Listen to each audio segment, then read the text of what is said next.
ಇನ್ನು ಎಚ್.ಡಿ. ದೇವೇಗೌಡರ ಕುಟುಂಬದ ವಿರುದ್ಧವಾಗಿ ಕುಟುಂಬ ರಾಜಕಾರಣದ ಆರೋಪ ಕೇಳಿಬರ್ತಾ ಇರೋದನ್ನ ನಾವು ನೋಡ್ತಾನೆ ಇದ್ದೀವಿ. ಅದರಲ್ಲೂ ಕೂಡ ಯಥೇಚ್ಛವಾಗಿ ಸೋಷಿಯಲ್ ಮೀಡಿಯಾದಲ್ಲಿ ಈ ಆರೋಪ ಬಹಳ ಹೆಚ್ಚಾಗಿದೆ.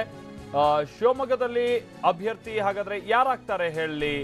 ಇದು ಬಿಎಸ್ವೈ ವಿರುದ್ಧ ಪ್ರಜ್ವಲ್ ರೇವಣ್ಣ ಪರೋಕ್ಷವಾಗಿ ಟಾಂಗ್ ಕೊಟ್ಟಿರುವಂತ ರೀತಿ. ಬಿಜೆಪಿ ನಾಯಕರ ಹೆಸರನ್ನ ಹೇಳದೆ ಪ್ರಜ್ವಲ್ ರೇವಣ್ಣ ಈ ರೀತಿಯಾಗಿ ತಮ್ಮ ಆಕ್ರೋಶವನ್ನ ವ್ಯಕ್ತಪಡಿಸಿದ್ದಾರೆ.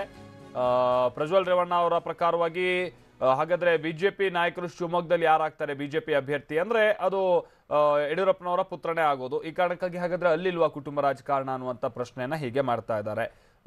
ಜನ ಇದೇ ವಿಚಾರವಾಗಿ ಬಹಳ ಪ್ರಸ್ತಾಪ ಆಗ್ತಾ ಇದೆ ಸೋಷಿಯಲ್ ಮೀಡಿಯಾದಲ್ಲಿ.